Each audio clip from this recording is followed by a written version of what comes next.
Bismillahirrahmanirrahim. Assalamualaikum warahmatullahi wabarakatuh.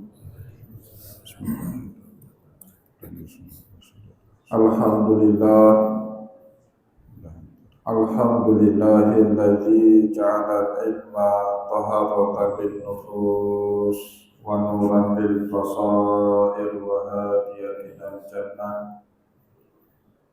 Asyhadu an la ilaha illallah wahdahu la syarika lah wa asyhadu anna Muhammadan abduhu wa rasuluhu shahibul burhan. Untuk mendapatkan video-video ceramah terbaru, jangan lupa like, subscribe, dan share. Muhammad sallallahu alaihi wasallam wa ala alihi wa ashabihi wa man tabi'ahu bi ihsanin ila yaumiddin, summa amma ba'du.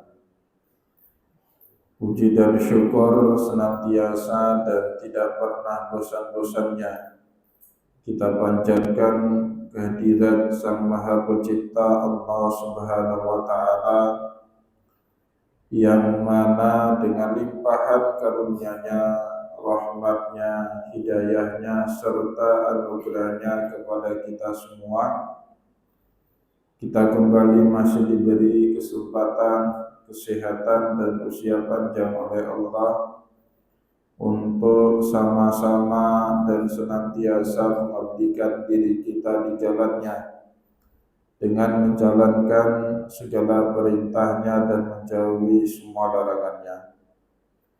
Salawat dari salam juga tidak pernah lupa pula kita haturkan kepada junjungan alam Nabi besar Muhammad sallallahu alaihi wasallam, di mana beliau telah bersabda dalam sebuah hadis, man arada dunya fa alaihi bil ilmi wa man arada al-akhirata fa alaihi bil ilmi wa man aradahuma fa alaihi bil ilmi. Barang siapa yang mau bahagia di dunia, caranya dengan ilmu, dan barang siapa yang mau bahagia di akhirat, juga caranya dengan ilmu. Dan bagi barang siapa saja yang mau bahagia dunia dan akhirat, caranya juga dengan ilmu pengetahuan. Bapak Ibu kaum muslimin dan muslimat, jamaah pengajian sholat subuh yang diberkati oleh Allah, mari pada kesempatan subuh kali ini sambil kembali kita niat iktikaf di rumah Allah, mari sama-sama kita kembali melanjutkan bacaan kita, pengajian kita dengan kitab Al-Muqaddimah karya Imam Ibnu Khaldun rahimahullahu ta'ala anhu. Dan insya Allah pada kesempatan subuh ini kembali kita akan membaca bagaimana Imam Ibnu Khaldun memahami pengaruh daripada struktur geografis di muka bumi ini terhadap peradaban umat manusia, di mana beliau sebagaimana yang sudah kita baca pada pertemuan yang lalu menjelaskan kepada kita bahagian bumi utara lebih punya potensi maju, makmur, punya peradaban yang lebih tinggi daripada bahagian bumi selatan. Begitu juga kota atau satu wilayah yang punya batas lautnya itu lebih mudah maju daripada kota atau wilayah yang tidak punya wilayah lautnya, daerah pedalaman. Seperti Afghanistan, Bapak Ibu. Afghanistan itu kalau kita lihat di peta, mereka tidak punya laut, ya, darat semua, wilayahnya itu darat. Susah maju wilayah seperti itu karena perdagangan umat manusia dari dulu sampai sekarang itu dilakukan melalui jalur laut. Maka orang Afghanistan itu tidak pernah mau cium bau ikan laut. Mereka tidak pernah mau ikan laut. Saya dulu waktu di Mesir itu di asrama Bu'us Al-Islamiyah, asrama Al-Azhar, kalau hari Jumat menunya ikan Bapak Ibu. Orang Afghanistan buat demo protes karena mereka tidak sanggup cium ikan, seumur-umur hidupnya tidak pernah makan ikan, apakah terutama ikan laut ya, yang punya bau lebih amis daripada ikan danau atau ikan tambak. Nah itu syarat satu wilayah mudah punya peradaban, letaknya harus lebih ke utara dibandingkan ke selatan. Yang kedua punya laut, yang ketiga punya anhar. Ya, kalau sudah punya laut biasanya pasti punya anhar, sungai. Karena sungai itu pasti mengalirnya ujung-ujungnya juga ke laut. Ya, itu syarat. Dan alhamdulillah kalau kita baca ketiga syarat itu Bapak Ibu, Aceh secara geografis punya ketiga-tiganya sebenarnya ya. Nanti dari penjelasan Imam Ibnu Khaldun juga kita bisa paham kenapa dalam keadaan tertentu di wilayah utara ini bahkan lebih mundur daripada wilayah yang berada di selatan kalau tidak menjalankan syarat-syarat berikutnya. Jadi modal sudah ada, tapi kalau tidak dimanfaatkan, kalau tidak dieksploitasi dengan cara yang benar sehingga masyarakatnya sejahtera, itu tidak ada guna. Letak geografis yang strategis tidak ada guna. Jadi kalau kata Pak Ilham Habibie itu putranya Pak Habibie, dulu di zaman sebelum modern, sebelum industri, daerah kaya itu adalah daerah yang berlimpah sumber daya alamnya. Itu negara kaya zaman dahulu Bapak Ibu. Kenapa orang bule, orang barat, apakah penjajah Spanyol, Portugis, Inggris, sampai Belanda Bapak Ibu, itu berbondong-bondong membuka jalur lempah pergi ke Nusantara, karena memang hasil bumi kita itu Masya Allah berlimpah sekali. Mulai dari abad 16 datang para penjajah itu ke sini mengeksploitasi hasil bumi Bapak Ibu, sampai hari ini pun hasil bumi itu belum habis ya. Kalau kita pikir Allah itu pelit, seharusnya hasil bumi kita itu kan sudah habis dieksploitasi sama penjajah Bapak Ibu. Tetapi sudah semakian banyak penjajah itu mengeksploitasi lada, pala, cengkeh, dan semua hasil bumi yang ada di tempat kita. Hari ini pun belum habis ya sumber daya alam di tempat kita. Kita pikir kemarin setelah habisnya Arun ya, selesai sudah kekayaan alam Aceh. Ternyata Bapak Ibu masih ada lagi di lepas pantai Andaman yang belum dieksploitasi. Masih ada tambang yang masih sangat banyak, baik di sebelah utara maupun di selatan banyaknya. Jadi oleh sebab itu Bapak Ibu, kalau di era dahulu suatu bangsa itu maju, punya peradaban tinggi karena punya kelimpahan sumber daya alam. Di zaman modern Bapak Ibu orientasinya berubah. Negara maju itu bukan lagi negara yang punya banyak kelimpahan sumber daya alam, tetapi negara maju itu adalah negara yang punya kelimpahan sumber daya manusia. Jawabannya nanti apa? Pendidikan Bapak Ibu, pendidikan. Korea itu Pak, selatannya lebih maju daripada utara. Utaranya miskin betul itu utaranya. Bahkan kalau dilihat dari arah langit, dari antariksa Bapak Ibu, selatan itu malam terang benderang, penuh dengan lampu. Utara gelap gulita, mati listrik. Jadi walaupun Aceh sering mati listrik Pak, tapi di Korea Utara lebih sering lagi mati lampunya. Ya. Jadi lebih maju selatan daripada utara. Kenapa orang-orang Korea bagian selatan lebih maju daripada utara? Jawabannya pendidikan. Singapura, kalau kita pergi Singapura itu Banda Aceh tambah Darul Imarah Bapak Ibu. Seluas itu Singapura. Atau tambah Darul Imarah, tambah Darul Kamal. Seluas itu cuma Singapura. Yang nggak punya sumber daya alam. Ya. Tetapi Bapak Ibu, pendapatan per kapitanya 850.000 US dollar berbanding jauh dengan orang Indonesia 5.600 US dollar. Kenapa bisa seperti itu? Jawabannya sumber daya manusia.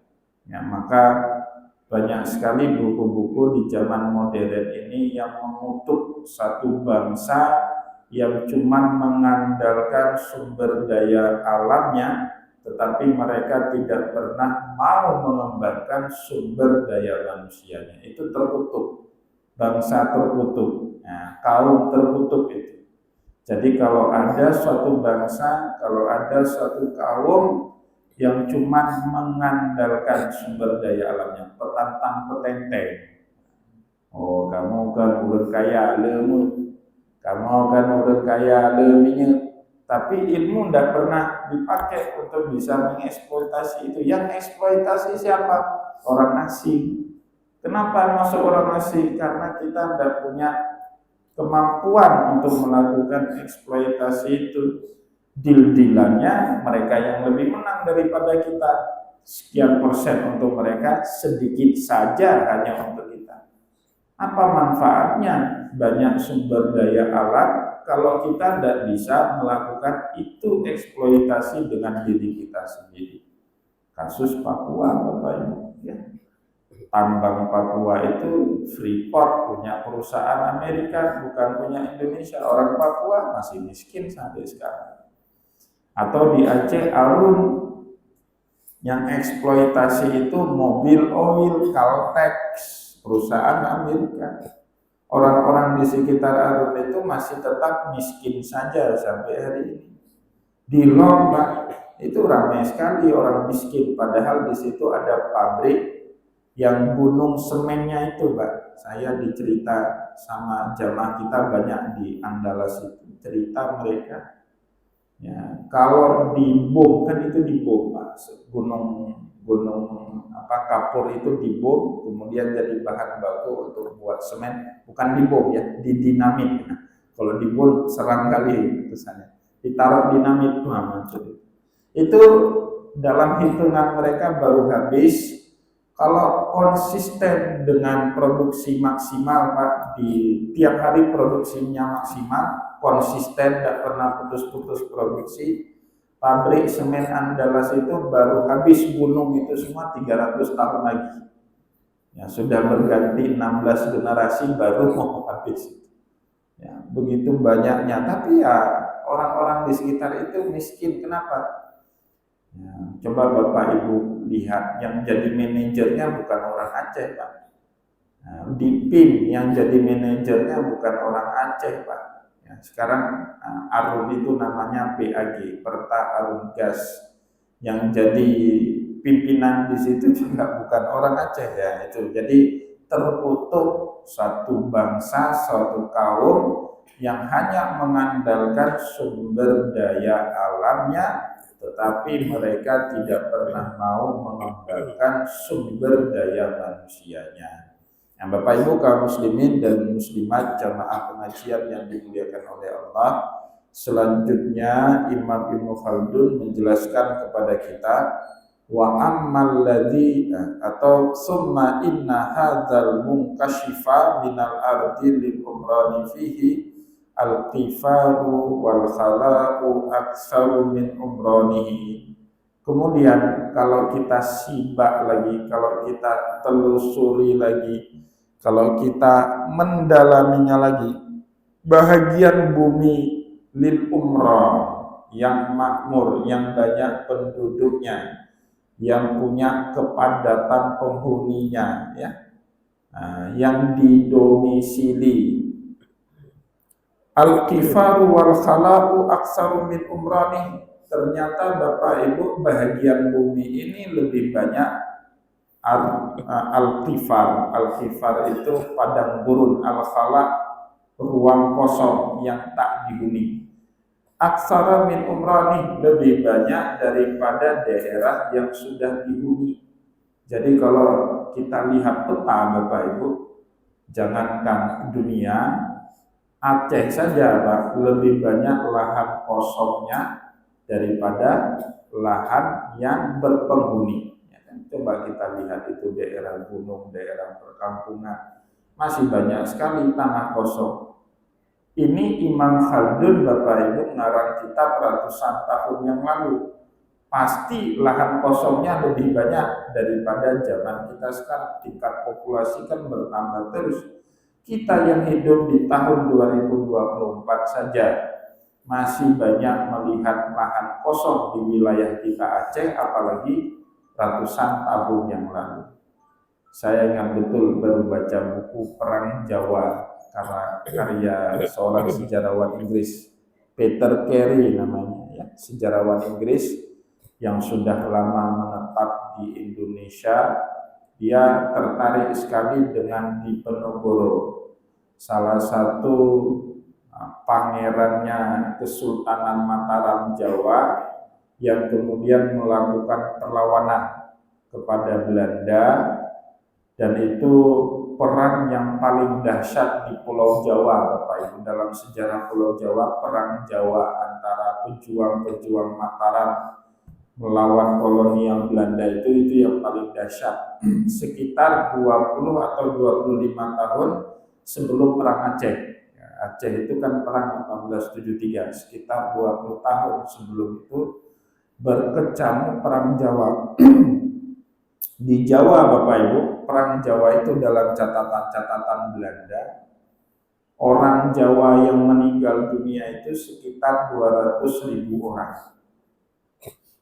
Kalau kita bandingkan populasi Jawa sekarang, 200.000 orang itu kecil Pak. Sekarang populasi manusia di Pulau Jawa itu sekitar 85 juta orang. Ya, 85 juta dari 270 juta Indonesia itu 85 jutanya ada di Jawa. Itu hampir sepertiga penduduk Indonesia itu ada di Pulau Jawa. Sekarang tahun 2024. Dulu Pak, di abad 19 penduduk Jawa dalam bukunya Peter Carey itu cuma 8 juta orang. Abad 19, sekarang abad 22. 8 juta orang. Kalau jumlah korban perang sampai 200.000 orang dari 8 juta orang, itu dahsyat sekali. Perang yang dahsyat sekali, banyak sekali orang mati. Begitu juga Aceh Pak, dalam catatan dulu penduduk Aceh itu Pak, jumlahnya lebih banyak dari sekarang.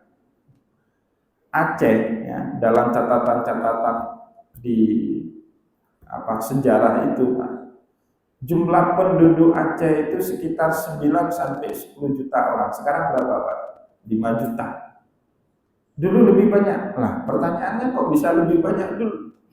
Karena wilayah Aceh itu Pak sampai mencakupi daerah Siak, kerajaan Siak. Riau itu masuk ke wilayah bagian Aceh.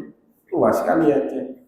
Beberapa wilayah di negara Malaysia seperti Pulau Pinang, Pahang, itu masuk ke dalam bagian Kesultanan Aceh Darussalam. Jadi wilayahnya besar sekali. Sekarang sudah mengecil kan Aceh. Jadi penduduknya juga sedikit, apalagi perang terus. Sejak 1873 perang terus ya, dilanjutkan dengan DITI ya, Gerakan Aceh Merdeka, tsunami lagi ya, sehingga jumlahnya 5 juta orang, populasinya mengecil. Jadi kata Imam Ibnu Khaldun, bahagian bumi yang kosong di muka bumi ini lebih banyak ya, dibandingkan bumi yang punya penghuninya. Nah, jadi bahagian bumi yang berpenduduk itu dianggap lebih makmur. Ya. Di mana-mana seperti itu, Pak. Daerah yang maju pasti penduduknya lebih ramai dibandingkan wilayah kosongnya. Ya. Kegiatan ekonomi ya, di dunia ini penyokong utamanya Bapak Ibu belanja rumah tangga, itu istilah ekonominya. Jadi belanja rumah tangga itu pasti paling meningkat kalau populasi wilayah di situ lebih tinggi dibandingkan wilayah yang lain. Kenapa Amerika maju, Pak?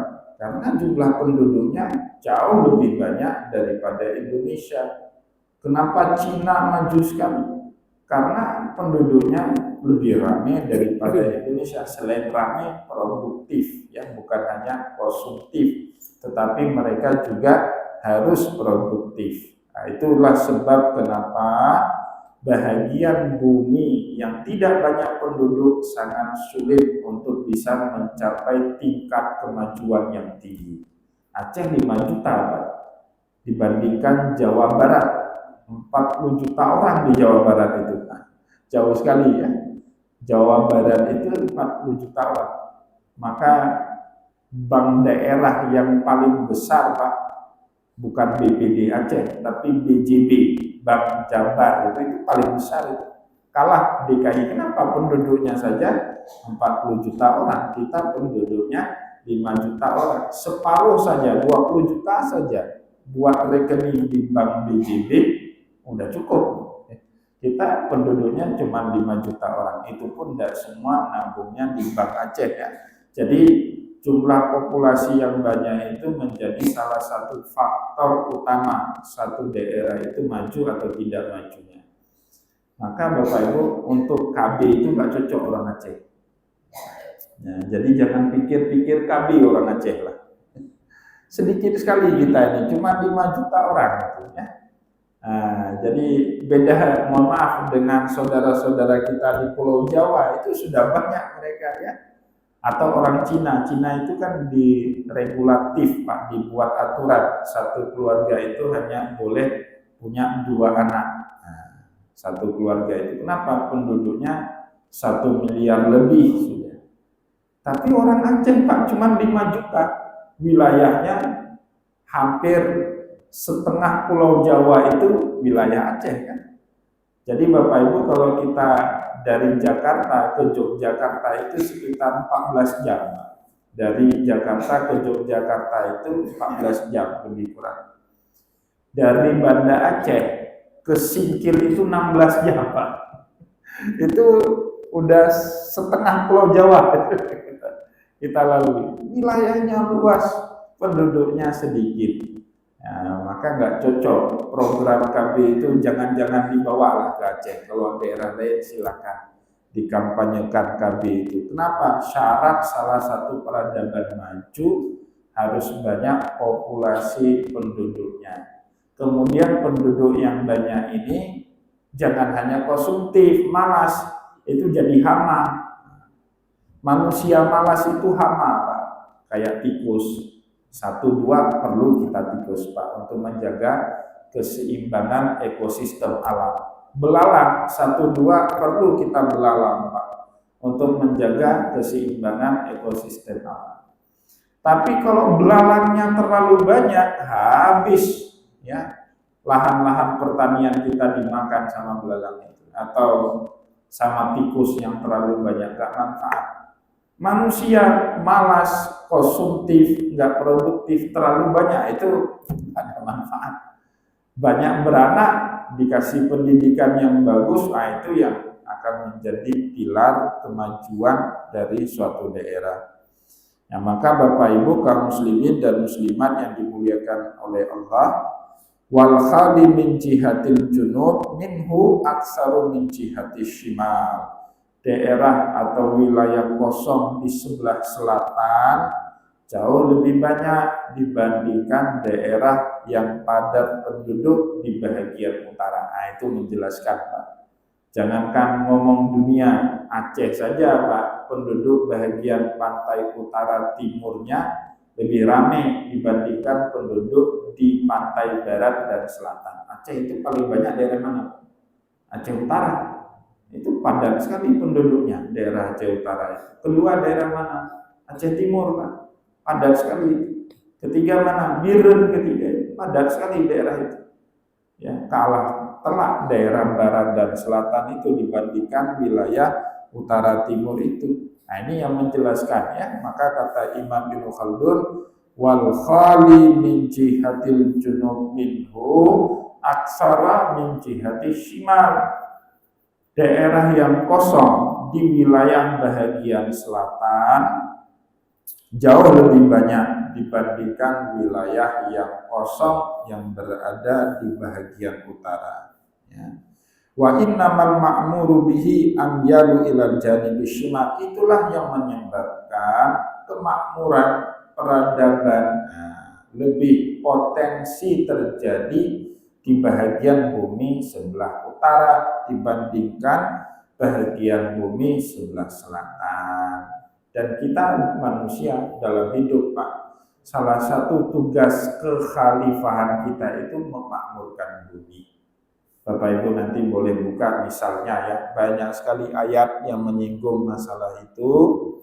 Tapi boleh kita buka salah satu ayatnya ada dalam surat Ar-Rum ayat 9. Allah Subhanahu wa taala berfirman, awalam yasiru fil ardi fayanturu kaifa kana aqibatul ladzina min qablihim. Apakah kalian tidak pernah melakukan perjalanan di muka bumi dan kemudian kalian melihat bagaimana peradaban yang sudah dibangun oleh generasi-generasi sebelum kalian? Nah, jadi jalan-jalan itu salah satu amanahnya Allah. Tapi jalan-jalan itu tujuan utamanya Pak, belanja ide, belajar hikmah, bukan belanja oleh-oleh. Kalau kita sekarang Pak melakukan perjalanan jauh yang dipikir oleh-oleh dulu. Ada kadang-kadang jamaah umrah itu Pak, dia sebelum berangkat sudah punya list oleh-oleh yang akan dibeli di kota Mekah nanti. Pak Ustadz, ini ada list oleh-oleh yang mau saya beli nanti. Kira-kira di mana nanti baca? Itu belum berangkat umrah. Itu dulu yang dipikir. Bingung juga kita itu. Ya, udah itu dulu. Padahal perjalanan itu yang paling penting itu belanja idenya. Dan itu amanah Al-Quran Bapak Ibu. Kita disuruh tengok dunia luar supaya tidak jadi terkatak dalam tempurung, ya. Nggak punya wawasan menganggap diri kita paling hebat. Padahal ketika kita keluar terbelalak mata kita melihat daerah lain yang sudah jauh lebih maju meninggalkan kita. Nah, maka ada ayat-ayat seperti itu dalam Al-Quran. Awalam yasiru fil ardi. Kenapa manusia, umatmu Muhammad tidak mau melakukan perjalanan di muka bumi? Fayanturu kaifa kana aqibatul ladzina min qablikum. Lihatlah bagaimana umat-umat sebelum kalian membangun peradaban. Kanu asyadda minhum quwwatan. Umat-umat terdahulu itu punya kekuatan, punya kemampuan yang lebih dahsyat dari kekuatan dan kemampuan yang kalian miliki. Tapi itu relevan dibaca sama generasi yang hidup di zaman Nabi Muhammad. Kalau kita baca itu dengan sekarang Bapak Ibu, apa yang dilakukan oleh umat manusia sekarang dengan bantuan ilmu pengetahuan dan teknologi jauh melampaui peradaban umat-umat terdahulu. Ya, saya sering khayal Bapak Ibu, seandainya Fir'aun hidup sekarang, bingung dia. Sihirnya manusia sekarang lebih canggih. Ada burung besi bisa menerbangkan manusia. Ya kan? Pasti Fir'aun itu geleng-geleng kepala itu. Sihir manusia tahun 2024 itu lebih canggih daripada sihir-sihirnya Fir'aun di zaman dahulu. Ya, dengan apa kita bisa lakukan itu? Dengan bantuan ilmu pengetahuan dan teknologi Bapak Ibu ya.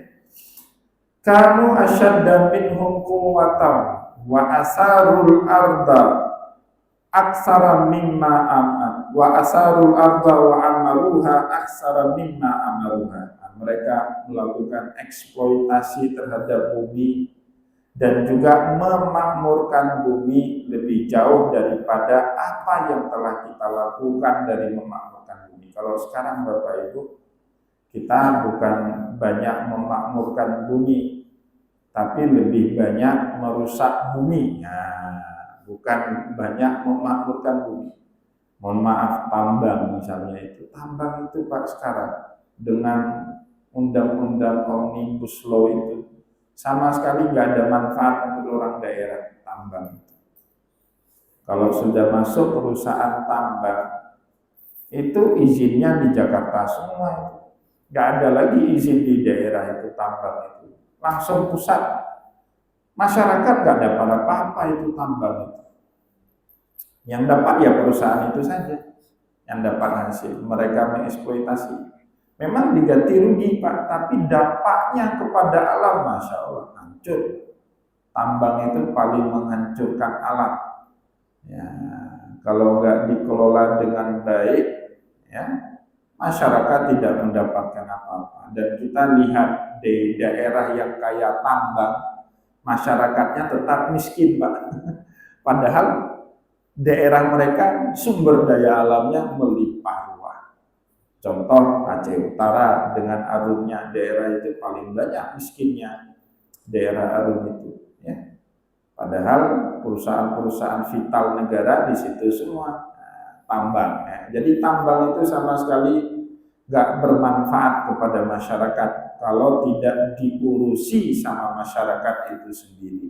Sekarang kejadian yang seperti yang terjadi di Aceh sekarang. Maka Bapak Ibu kaum muslimin dan muslimat yang dimuliakan oleh Allah, kita dapat amanah dari Allah untuk asarul arda, mengeksploitasi bumi, iya, tetapi bukan merusak bumi. Eksploitasi harus dimanfaatkan, tambang itu harus dimanfaatkan, tapi dengan cara yang benar, cara yang juga memberikan manfaat kepada masyarakat sekitar. Ya. Nah, bahkan saya dicerita Pak sama seorang mantan camat di Aceh Barat yang sekarang sudah jadi kepala dinas di provinsi. Itu perusahaan-perusahaan tambang di Aceh Barat itu kasih terus bahagian untuk Pak Camat, bahagian untuk Pak Beci, bahagian untuk Tengku. Nah, untuk Tengku dibuat balai, balai pengajian 10 juta. Nanti kalau ribut masyarakat, yang akan menenangkannya siapa? Pak Beci, disuruh maju ke depan. Pak Beci nggak bisa ngomong lagi, kenapa? Udah makan duit tambang Pak Beci. Yang tetap nggak dapat apa-apa itu masyarakat. Ya. Sedih sekali kita lihat ya, seperti dan itu terjadi. Bapak Ibu boleh pergi di daerah barat selatan itu lihat eksploitasi. Bahkan ada perusahaan anggota dewan pun nggak bisa masuk di situ Pak. Anggota dewan itu kan perwakilan kita semua yang mereka punya kebal hukum, bisa melakukan fungsinya, mengontrol itu. Ada perusahaan tambang yang bahkan anggota dewan saja tidak bisa masuk, tidak bisa akses. Itu kan heboh di media kemarin. Nah itulah Bapak Ibu kejadian di negeri kita sekarang. Ya, sumber daya alamnya bukan lagi sesuai dengan undang-undang dasar. Kalau dulu kan undang-undang dasarnya ngomong semua kekayaan bumi itu untuk negara, ya kan, dan dimanfaatkan untuk rakyat.